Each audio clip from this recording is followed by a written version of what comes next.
Bonjour à tous, ici votre frère en Christ.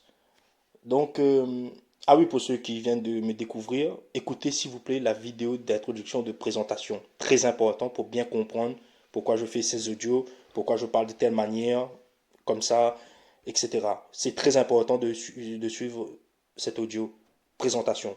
Alors, je fais une partie 2 qui est l'ennemi. Euh, vous savez, comme j'avais dit, je vais faire un résumé de la partie un. Alors, qui est l'ennemi? En tout cas, c'est pas ton frère qui est dans le catholicisme, dans l'évangélique, dans le témoin de Jéhovah, dans le adventiste, etc. C'est ça le résumé. Or, notre problème, c'est ça.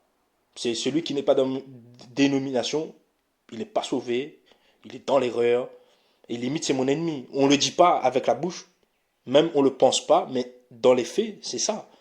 Et je vais vous donner un exemple. Euh, vous voyez, j'étais dans un groupe, euh, un groupe, comment dire ça, de classe, vous voyez. C'est pas un groupe chrétien, hein, voilà, un groupe de classe. Et dans ce groupe-là, il y avait une personne qui était adventiste. Moi, je ne suis pas adventiste, hein. Cette personne était adventiste. Et il y avait des gens du monde, quoi. Et puis, dans ces gens du monde, il y a une personne qui s'intéressait à la Bible et tout, et qui s'est liée d'amitié avec cette personne adventiste. Et cette personne adventiste lui avait dit, voilà, il faut lire la Bible, regarde, télécharge l'application, etc. Mais moi, vous voyez, je ne suis pas adventiste. Je ne suis pas parti voir la personne païenne pour lui dire, non, n'écoute pas un tel, elle est adventiste, fais mon truc de ma dénomination, c'est comme ci, comme ça. Mais, vous voyez, parce que c'est pas mon ennemi. Et elle prêche qui? Elle prêche Jésus. Après, peut-être cette personne va devenir adventiste. Et alors, c'est mieux, franchement, c'est mieux que d'être avec dans le camp du diable et être du style Dieu l'univers, Dieu la nature, Dieu c'est la nature, la mère nature, vous comprenez là. Voilà, cette personne est en train de découvrir Jésus. Et moi, je vais arriver, je vais casser la personne. Vous voyez? Même, je vais casser la personne, à un moment donné, va se dire, ah, mais votre truc de Jésus, c'est faux. Vous voyez? Parce que pour ceux qui étaient dans le monde avant, oui, moi aussi j'étais dans le monde avant, hein, vous voyez? Quand on dit dans le monde pas converti, païen, vous voyez? Voilà, on ne croyait pas que Jésus existait, etc., etc. Hein. Mais moi, si quelqu'un vient me voir, me dit, voilà, suis la Bible, viens dans mon église, etc. Et il y a une autre personne qui me dit, non, non, non, l'écoute pas, même, elle va rajouter peut-être une couche. Non, lis pas cette version de la Bible, mais lis ma version. Mais moi, je me dis, les gars, ciao, bye bye. Je vais tracer ma route, je vais aller tenter le bouddhiste. Hein. Vous voyez, c'est ce qu'on crée chez les gens. Et c'est pour ça d'ailleurs, vous voyez, les témoins de Jéhovah, moi je ne suis pas témoin de Jéhovah, dans la rue, moi quand je le vois, je dis bonjour, que Dieu vous bénisse. Alors avant j'allais le voir, et là, ça va partir en dispute. Hein. Ça va partir en débat biblique, philosophique, intellectuel, intergalactique. Hein. Mais le problème, c'est que, vous voyez autour, il y a des gens qui nous observent, les païens. Quel témoignage on rend? Quel témoignage on rend? C'est Satan qui est en train de gagner. Parce qu'il y a des gens qui vont se dire, mais je ne comprends pas. Et lui, avec sa pancarte, il nous dit la Bible est vraie. L'autre aussi en train de parler de la Bible, mais ils sont en train de se disputer. Mais c'est quoi ça, ce truc? Ah, le truc est faux. Tu vois? Ils vont comparer. Ils vont dire, ah, ben chez les musulmans, les musulmans, c'est pas comme ça. Ah, chez les bouddhistes, c'est pas comme ça. Ah, chez les hindous, c'est pas comme ça. Ah, chez voilà, vous avez compris. Hein? C'est ça le problème. Et aussi, je pense que c'est une concurrence. Il y a une concurrence de dénomination, de trucs comme ça. Moi, personnellement, quand j'ai vu que cette personne s'intéresse à la Bible, j'étais content. Je dis, ah ben c'est bien. Voilà, c'est bien. Au moins, elle va peut-être découvrir qui est Jésus, etc., etc., etc. Vous voyez? Parce qu'il y a ce truc de concurrence. Vous voyez, il y a beaucoup de témoignages comme ça. J'avais vu ça sur Internet. Tapez, hein, témoignage ex-franc-maçon. Il y en a beaucoup. Et comment... Au début, moi, je comprenais pas. Quand j'avais encore cette pensée, c'est ma domination qui a raison, les autres ont tort, les autres, ils vont brûler en enfer. Oui, j'étais comme ça, les gars. Je parle comme ça aujourd'hui, mais j'étais comme ça, attention. Et, et les formations, ils disaient comme ça. euh, Bah, nous, dans la franc-maçonnerie, on adorait le diable. Et ils disaient carrément, hein, c'était les gars très haut placés, là, très haut niveau. Hein. On adorait le diable, etc. Et puis, j'ai découvert Jésus. Et puis voilà, après il dit j'ai découvert la Sainte Vierge, etc. Mais t'as compris, il est devenu catholique. Mais moi je me posais des questions, je me suis dit mais c'est bizarre, il était franc-maçon, et là il devient catholique, mais c'est quoi ça encore Seigneur? Mais t'es pas dans le catholicisme, il y a un problème. Vous voyez? Parce que le problème c'est ça, c'est que je comprends pas. Et le problème c'est que ça c'est notre problème qu'on ne comprend pas. On veut résoudre ce mystère, on va se dire ah mais non, il n'est pas vraiment converti, c'est le diable, etc. Vous vous rendez compte? Le gars était dit comme ça, j'ai adoré le diable, j'ai découvert Jésus, et puis il est devenu catholique. Mais est-ce que c'est pas bien là? Est-ce que c'est pas bien? Est-ce qu'il n'a pas reconnu que c'est lui le sauveur? Tu vois, il est passé du camp de l'ennemi, il disait clairement, et il passe dans le camp des gentils, dans le camp des vainqueurs, tu vois. Et nous, on va se dire, mais non, imagine toi, tu vas aller voir le franc-maçon, tu vas lui dire, non, mais tu sais, catholique, c'est pas bien, etc., etc. Mais imagine, soit le gars, franchement, il va t'écouter, soit le gars va se dire, ah ben, moi, je veux retourner à la franc-maçonnerie, c'est mieux. Ou bien, ok, Dieu n'existe pas, hein, finalement. Vous voyez? Et c'est ça qu'on crée le problème. On est dans la concurrence. Et pour vous donner un exemple qu'on est vraiment dans la concurrence, regardez, les catholiques. Dans les catholiques, il y a quelqu'un qui va inventer le catholique charismatique. Il y a orthodoxe. Vous voyez, dans le orthodoxe, ils ont inventé le ultra-orthodoxe. mais c'est incroyable, hein.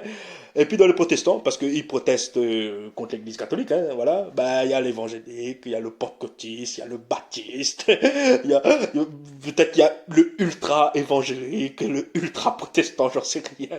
Mais vous voyez, pourquoi ces dénominations, pourquoi ces titres? Parce qu'il y a la concurrence, d'une part, je pense, hein, et après aussi, il y a l'interprétation, les gars. Faut pas, C'est pour ça, moi, je suis humble, je suis dans une nomination, mais je veux pas j'arrête de critiquer les autres. Vous voyez? Vous voyez, c'est bien ce qu'elle fait si la personne est vraiment sincère, parce que, comme j'ai dit, il y a les vrais et les faux, hein, dans chaque nomination. Quelle que soit votre nomination, il y a les vrais et les faux. Moi, je vous le dis, il y a les vrais et les faux. Et, vous voyez, c'est ça notre problème, tu vois. Et après, quand la personne n'est pas d'accord, voilà, soit tu lis mal la Bible, soit tu n'as pas le Saint-Esprit. Moi, on me l'a dit beaucoup de fois. Mais heureusement que là, j'étais déjà dans cette pensée, t'es pas mon ennemi. Moi, j'ai dit, ok, ok, d'accord. Mais si je crois que j'ai pas le Saint-Esprit, ok. Voilà, tout simplement. Parce que vous voyez, c'est ça, j'ai remarqué, quand on croit notre domination qui a raison, on est sur une forme d'orgueil quelque part. Vous voyez, automatiquement, c'est du style comme ça. Non, mais le Saint-Esprit ne peut pas se tromper.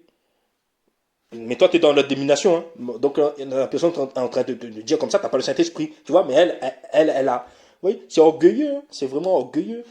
Moi, d'après ce que j'ai compris, quelle que soit ta domination, tout le monde se trompe quelque part. On se trompe. C'est obligé qu'on se trompe quelque part, mais on ne le sait pas. On ne le sait pas. Vous voyez?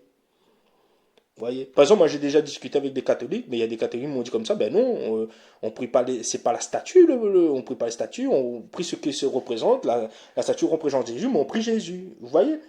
Voilà, ben ok, j'ai dit, bon, tu vois que elle est sincère, mais elle n'a pas compris. Messieurs d'autres aspects, tu ne voleras pas, crois-moi, cette personne ne vole pas. Hein. Vous voyez? Parce qu'il y a des fois, il y a les grands critiqueurs là, mais ce sont des voleurs. Vous voyez, ils vont pas prier de statue, ok, mais ce sont des voleurs. Alors que, tu vois, le catholique, lui, prie peut-être sa statue. Là, je parle des vrais. Hein.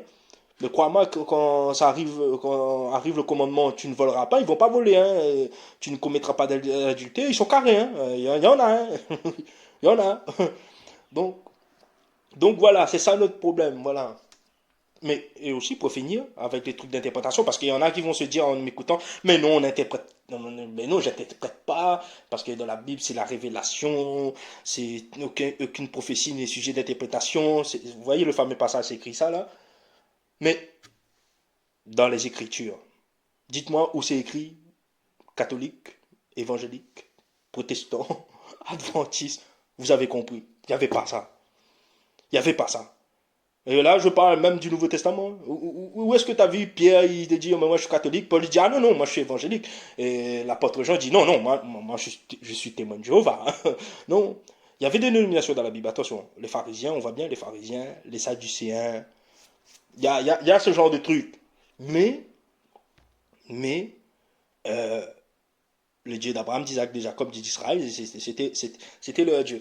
Ouais, après, oui, quelque part, il n'y a rien de nouveau sur le soleil aussi. Mais vous voyez, moi, aujourd'hui, on a inventé beaucoup de titres, de dénominations. Ça ne veut pas dire que la religion n'existe pas, la religion existe, hein, c'est comment adorer Dieu, hein, voilà, tout simplement. Mais c'est pour vous dire, ben, c'est comme ça. Ben, c'est comme ça, voilà. Hein. Mais on, on est en train de faire la guerre à qui? Comme je dis, c'est pour ça que j'ai intitulé ça, c'est qui l'ennemi? Qui est notre ennemi? Ou bien, je suis l'ennemi de qui? Toi, pose-toi cette question. Par exemple, imagine tes témoins de Jéhovah. Est-ce que l'ultra-orthodoxe est ton ennemi? Vraiment? Est-ce que voilà, le catholique est ton ennemi? Est-ce que l'évangélique est ton ennemi? Vous voyez, vous amusez à faire ça. Répondez sincèrement à cette question. Hein. Moi, je vais vous donner ma réponse. J'ai déjà dit, Satan, ou bien un apôtre, là, comme un lion, il cherche qui veut dévorer. Voilà l'ennemi. Cible identifiée. Cible identifiée. Et puis, pour revenir à qui est l'ennemi, donc je vous ai parlé du groupe de classe à l'Adventiste et la personne du monde, de formation. Et puis, troisième exemple, il y a un gars sur YouTube qui a fait furer à un moment donné.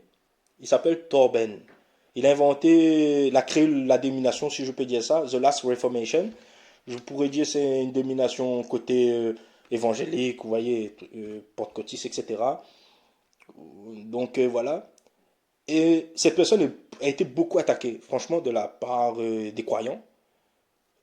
Quand je dis croyants chrétiens, hein, voilà. Non, mais il baptise comme ça. Non, mais là, il parle en langue comme ça. Non, mais là, il prie comme ça. Non, mais c'est Satan.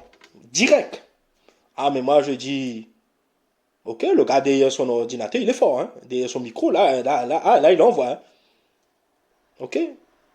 Moi, c'est la jalousie pour moi. Vous voyez, c'est la jalousie.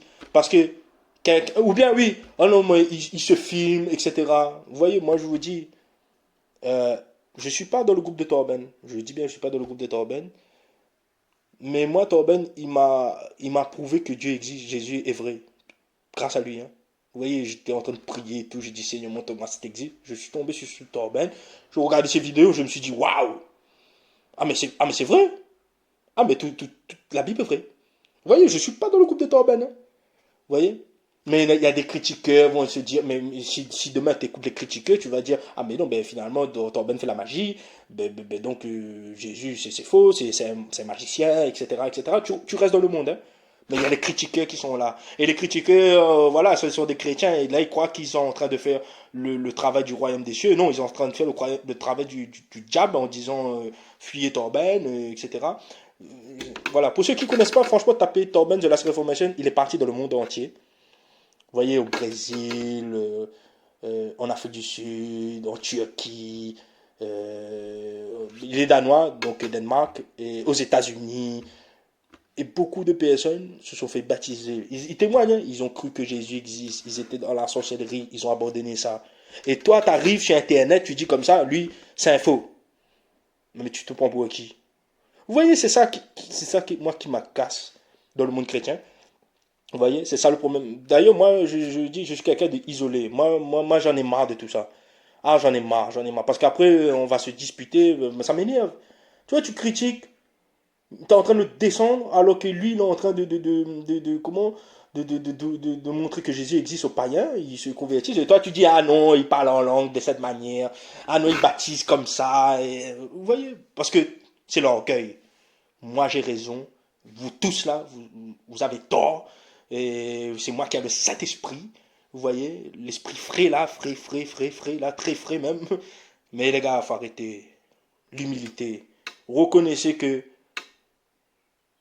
vous n'êtes pas parfait. Il faut tendre à être parfait. Et que vous avez pas, vous avez pas tout compris, les gars. Vous avez compris quelque chose. Jésus, c'est le chemin, la vérité et la vie. Il est mort, ressuscité, il reviendra. Vous avez compris ça au moins. Et c'est le plus important. C'est ça qui sauve. Hein. Quiconque croit en moi sera sauvé. Hein. C'est écrit. Vous voyez, vous voyez hein, voilà. C'est pas écrit quiconque croit qu'il faut baptiser au nom du Père ou bien quiconque croit qu'il faut dire au nom des. Vous voyez, parce que Torben, on a beaucoup critiqué sur ça, je crois. À un moment donné, il y a quelqu'un qui a baptisé au nom du Père, du Fils et du Saint-Esprit. Il y a quelqu'un qui dit non, mais c'est direct. Voilà. C'est écrit dans la Bible, baptisé au nom du Père et du Saint-Esprit. Voilà, mais il baptise au nom du Père et du Fils et du Saint-Esprit. Après, dans la Bible aussi, c'est écrit, baptisé au nom de Jésus-Christ. Le gars, il comprend ça. Il fait comme ça. Il fait comme ça. Et moi, je peux vous le dire, je ne connais pas vraiment Torben, d'après ce que je vois, je ressens, j'aime pas dire ce mot-là. C'est un vrai. C'est un vrai. Voilà. Après, il y a des trucs, je suis pas d'accord avec lui. Hein. Voilà. Mais je ne veux pas le dire ici, pourquoi je ne suis pas d'accord avec lui. Voilà. J'ai pas envie encore de le massacrer. Parce que ce Torben-là, figurez-vous, qu'est-ce qui lui est arrivé? Il est parti en prison. Eh oui, aux États-Unis. On l'a accusé de trafic d'armes avec le Mexique, un truc comme ça. Il est resté 1 an. Et dans cette prison, il a converti des prisonniers espagnols, alors qu'ils ne parlent pas espagnol. Vous voyez, j'avais suivi un peu l'affaire. Et il y a toujours des critiqueurs sur Internet, soi-disant des frères et sœurs, remplis du Saint-Esprit. Ils critiquent. Mais toi, va en prison, va prêcher aux prisonniers. Vous voyez, j'ai jamais fait la prison, mais d'après ce qu'on m'a dit, la prison, c'est le combat tous les jours. C'est dur, hein, c'est dur. Vous voyez, hein, va en prison, prêche. Mais va, hein, tu vas pas en tant que visiteur, tu vas en tant que prisonnier. Et après, peut-être tu pourras critiquer. Vous voyez? Mais c'est ça le problème aujourd'hui du monde chrétien. Regardez bien. Vous voyez? On s'entretue les uns les autres. On s'entretue les uns les autres. Vous voyez? C'est moi qui a raison. C'est ma domination qui a raison. Et je m'adresse un peu au pasteur. Si par exemple tu es pasteur, tu m'écoutes et tu dis ça. Ah, mais comme c'est écrit, hein, car tes paroles tu seras justifié, par tes paroles tu seras condamné. N'oublie pas ce verset. N'oublie pas ce verset. Parce que c'est triste, moi, c'est ce que je remarquais. Désolé de dire ça, mais vraiment de dire ça. Mais vraiment, vraiment. Mais moi, c'est ce que je remarquais. C'est souvent les pasteurs et les enseignants qui ont beaucoup ce discours. Vous voyez, c'est moi qui ai raison. Parce que je suis monsieur le pasteur. Je suis monsieur l'enseignant. Dieu m'a éclairé. J'ai tout compris de la Bible. Et les gars, arrêtez de rêver. Je vous donne un exemple. Nicodème, un des maîtres d'Israël, sage d'Israël, docteur de la loi, c'est écrit docteur de la loi, il va voir en secret Jésus, il va lui dire, maître, mais comment je fais pour être né de nouveau, il faut que je retourne dans le sein de ma mère. Le docteur de la loi, vous voyez, de son époque, là, il n'y avait pas encore catholique et des témoins de Jéhovah, etc. Lui-même, il n'a pas compris ça. Il va demander. Et Jésus, il était étonné. Il a dit, mais tu es docteur en Israël, tu ne connais pas ces choses? Alors, toi, désolé, au XXIe siècle, en 2024, t'es pasteur, t'es enseignant, t'as tout compris.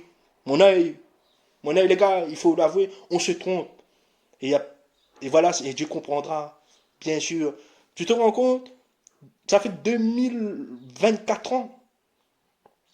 Et aujourd'hui, c'est la confusion. Après, il y a quelqu'un qui va me sortir le verset, il n'y a pas de confusion en Dieu. Vous voyez, écoutez la vidéo d'introduction, s'il vous plaît, j'en parle de ça. Voilà, ces personnes types là. Reconnaissez.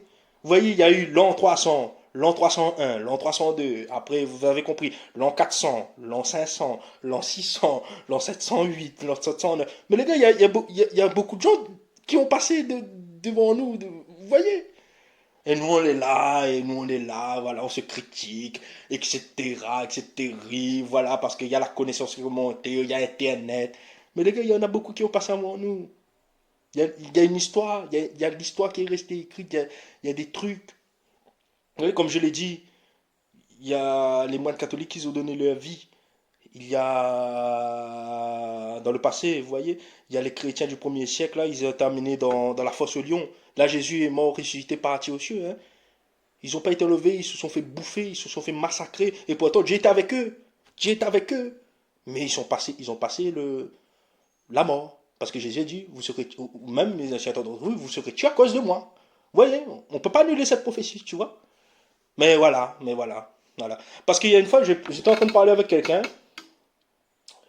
sur la persécution. Et il me dit comme ça que, ouais, je manque de foi. Parce que moi, je lui dis comme ça que, ben, moi, si un jour on vient me torturer, etc., j'aurais peur. Je vais sûrement pleurer, etc. Et lui me dit, non, mais comment, avec Dieu, on n'a pas peur, etc. Mais moi, je lui dis comme ça, désolé, monsieur, mais moi, je ne me voile pas la face. Hein. Voilà. Déjà, quand j'étais petit, ma maman me passait la ceinture. Croyez-moi, ça fait mal. Ça fait très mal. Alors, toi, tu me dis, non, le gars va me torturer. Et j'ai pas peur. Bien sûr, on aura peur. Vous voyez? Mais ça, parce qu'on parle facilement. Voilà. Et peut-être je parlerai ça dans un autre sujet, dans une autre vidéo. Vous voyez, nous en Occident, c'est ça notre problème. Le confort est en train de nous tuer, intellectuellement, physiquement, tout, à tous les niveaux. Vous voyez, non, mais... vous voyez, en Afrique, en Corée du Nord, dans les pays du Moyen-Orient, les pays musulmans, tout ça, et les gens là-bas, ils se font massacrer. Toi, regarde, tu te rends pas compte, hein. Tu vas à l'église, ou à la messe, au culte, voilà, peu importe, ou à ton église de maison, tu es bien habillé, tu sens bon, tu es parfumé, tu as pris ta petite douche, tu vas manger, tu vas passer un bon moment, il n'y a rien, tu vois, c'était tranquille. Mais les gars, ailleurs dans le monde, c'est pas comme ça, les gars. Peut-être que les gars, ils vont à l'église, ils ont les t-shirts troués, ils ont pas pu se prendre une douche. Et puis, d'un moment à un autre, il y a des gars qui arrivent armés, ils vont tuer tout le monde, ils vont descendre tout le monde dans l'église. Vous voyez, c'est pas, parce que c'est pas notre réalité, mais c'est la réalité des autres pays en ce moment. Vous voyez? Et nous, non, rien nous arrivera, Dieu est avec nous. Mais là-bas, Dieu n'est pas avec eux. Hein? Non, mais il y en a certains qui vont dire, ben non, s'ils sont massacrés, ça veut dire que Dieu n'est pas avec eux. Ah bon, ok, d'accord, d'accord. Jésus ne se fait pas massacrer, Dieu n'était pas avec lui. Vous voyez, les, les chrétiens du premier siècle, etc. Et Jésus a dit, vous serez persécutés. C'est pas écrit, vous serez, je sais pas quoi, mais intouchable. Non, non, non, non, non, non, non, c'est écrit le contraire. C'est écrit le contraire. D'ailleurs, il a dit, hein, quand le Fils de l'homme reviendra-t-il, trouvera-t-il encore de la foi sur la terre? Ça veut tout dire. Hein. Il a bien dit, quand il reviendra, est-ce qu'il trouvera encore de la foi sur la terre? Pourquoi? Parce que beaucoup abandonneront. Et moi, je vous dis, j'ai connu des gens qui ont abandonné. Après 10 ans d'expérience chrétienne, vous voyez, ils ont abandonné. Jésus a bien dit, celui qui persévérera jusqu'à la fin. Hein. Il n'a pas dit, celui qui commence, ce sera facile. Voilà. Non, persévérer. Vous savez, c'est quoi persévérance? La persévérance, c'est de ne pas lâcher, de ne pas abandonner jusqu'à la fin, c'est écrit. C'est pas écrit au début, au milieu. Non, c'est écrit jusqu'à la fin. Vous voyez? Et la fin arrivera quand tu seras décédé. Là, après, tu pourras prétendre. Mais nous, non, vous voyez, parce que c'est pas notre réalité. Mais dans les autres pays, on a YouTube aujourd'hui. Les gars, regardez des vidéos. Regardez, j'avais dit dans la première partie, en Inde, les catholiques qui sont devant la statue de Jésus, il y a la Vierge Marie et tout. Voilà, il y a des policiers qui arrivent avec leur bâton, avec leur barre de fer, et pa. Et les gars sont massacrés. Et toi, tu vas dire, ah non, mais les catholiques, non, mais c'est Satan qui a envoyé les policiers. Ah, mais non, ils ne sont pas remplis du Saint-Esprit. Ah, mais ceci. Mais toi là, tu serais capable d'encaisser le choc. Et je parle pas l'indien, mais on dirait que le policier est en train de dire comme ça, renonce, renonce. Et là, les frères indiens, malheureusement, ben, ils disent non, non, non pas malheureusement, malheureusement en train de se faire battre plutôt. Ils sont en train de dire, bah, apparemment, il faut comprendre les policiers. Non, ils ne renoncent pas à Jésus, là. Hein. Ils se font massacrer. Vous voyez, même en Afrique, il y avait, dans un pays, je ne me rappelle plus si c'était le Nigeria, il y a un gars qui rentre armé dans l'église, il descend tout le monde. Il descend tout le monde. Toi, en Europe, là, on est bien. Tu crois vraiment demain, il y a très, franchement, c'est peu probable. Voilà, c'est peu probable, mais c'est un peu probable. Mais je crois pas quand tu vas à l'église, tu es tracassé, tu es en train de te dire, ouh, mais si quelqu'un vient avec un flingue, là, il va nous descendre. Non, tu es tranquille. Mais dans ces pays-là, quand ils vont au culte, là, ils ont peur. Ils ont peur. Même s'ils croient en Dieu, ils ont peur. La paix fait partie de l'homme. Et c'est ça qu'on oublie. La paix fait partie de l'homme. Et nous, en train de dire non, on n'aura pas paix, etc. Ces personnes me disent, ouais, mais t'as pas de foi. Je dis, ouais. Vous voyez, on parle beaucoup, on parle beaucoup. Vous voyez? C'est comme qu'il y a des gens qui disent, moi, je ne renoncerai pas à Jésus, etc., etc. On parle, on parle. Il ne faut pas renoncer à Jésus. Attention, je dis bien, il ne faut pas renoncer à Jésus. Mais demain arrive le cas. Moi, je me pose toujours ce genre de questions. On prend ton enfant, on met le sabre sur sa gorge et on te dit, si tu renonces pas, je coupe ton enfant, j'ai les tripes. Là, on va, là, voilà. Tu vois, C'est dans ce cas-là, tu sauras vraiment si tu renonces pas ou pas. Avant, tu sais pas. Avant, tu vas dire oui, ben moi aussi je te dis, je ne renoncerai pas à Jésus. Bien sûr, dans le confort, qu'est-ce qu'on dit pas? Dans le confort, on dit tout, hein. Dans le confort, on est Superman. Ah, on est Superman, on est Batman, on est tout ce que tu veux, hein. Iron Man, Robin des Bois, tout ce que tu veux, tout ce que tu veux. C'est dans l'épreuve. C'est dans l'épreuve qu'on reconnaît qui est vrai. Vous voyez? Regardez encore un exemple. Daniel, les Abed Nedrash Nego. Vous voyez? Ils étaient pas seuls, il y avait le peuple d'Israël qui était là. Prosternez-vous devant la statue. Il n'y a que trois, les gars. Il n'y a que trois. Ils ont dit, ah ben non, non, on ne se prosterne pas. Donc vous croyez qu'ils n'ont pas eu peur? Qu'ils ont dit, mettez-le dans la fournaise, mettez-le dans la fournaise ardente. Vous croyez qu'ils n'ont pas eu peur? Franchement? Mais bien sûr, ils ont eu peur, mais ils ont gardé la foi. Vous voyez, là, on a distingué les vrais du faux. Voilà. Ils ont dit comme ça, Nebuchadnezzar, prosternez-vous devant ma statue. Si tu te prosternes, pas de problème. Ah, si tu te prosternes pas, les gars, vous allez brûler là. Hein? Trois. Trois sur combien de personnes? Peut-être sur 1 500 000 personnes d'Israélites, d'Hébreux, vous voyez? 800 000. Vous voyez? Je pense pas qu'il y avait seulement 10 personnes. Sur 10 personnes, il n'y a que 3. Je pense qu'il y avait un paquet. Hein? Attention, hein, les gars. Hein? Vous voyez, et nous, on est là. Et bon, bref. Vous voyez, réfléchissons, s'il vous plaît. Réfléchissons. Réfléchissons, réfléchissons, réfléchissons. Et donc, donc voilà, c'est tout ce que j'avais à dire. Regardez bien la vidéo de présentation. Si vous êtes d'accord avec moi, peut-être pas d'accord, en partie d'accord, hein, vous voyez, parce que peut-être totalement non, mais en partie d'accord, vous êtes d'accord avec le message, dans l'ensemble du message, partagez les gars, partagez. Vous voyez, c'est pas grave si vous abonnez pas, je m'en fiche, voilà. Partagez si pour éclairer d'autres personnes, amener la réflexion, vous voyez. Donc, donc, euh, donc voilà, donc pour finir sur cet audio, qui est mon ennemi? Est-ce que c'est le catholique, l'évangélique, le témoin de Jéhovah, le juif messianique, le pentecôtiste, le baptiste, le méthodiste, le amish? Vous voyez? Ou bien, je suis l'ennemi de qui? Qui est vraiment... pour qui je représente un danger? Pour qui vraiment? Qui veut ma chute? Vous voyez, c'est Satan, les gars. C'est Satan l'ennemi. Voici, je vous ai donné le pouvoir de marcher sur les scorpions et sur les serpents et sur toute la puissance de l'ennemi. Il n'a pas dit sur les évangéliques, les catholiques, les chrétiens. Jésus n'a pas dit ça. Les gars, comme je dis, moi je parle vrai ici. Hein. Je ne cherche pas à être leader, à monter une communauté, à dire envoyez-moi des dons. Non, non, non, non, non, non, non. Je parle, ça plaît, tant mieux, ça plaît pas, tant pis. Mais au moins, vous avez quelqu'un de vrai qui n'a rien à gagner, pas de conflit d'intérêt. Vous voyez, parce que il y a des gens, moi je connais, hein, je vais vous raconter vite fait un truc. Je connais des pasteurs, ils veulent dire des trucs qu'ils ont compris, mais ils ne vont pas le dire. Je veux dire lors du prêche. Parce que s'ils disent là, ils perdent leur poste, ou bien ils vont se faire massacrer de la part des fidèles, ou bien les fidèles vont... Vous voyez, il y a ça. Vous voyez, parce qu'ils sont coincés, il y a un conflit d'intérêts. Mais les gars, quand on est libre là, c'est là qu'on est bon. Et on est vrai. Vous voyez, c'est ça le problème. Aujourd'hui, on vit dans un monde, peut-être pas aujourd'hui parce qu'il y a rien de nouveau sur le soleil, mais on vit un monde de beaucoup de... J'essaie de plaire à autrui, j'essaie de plaire à l'autre. Voilà. Les gars, à la fin, on va tous mourir. Hein. On va tous mourir. Hein. Donc, soyez vrais, soyez vrais. Soyez vrais, assumez vos convictions, assumez votre pensée.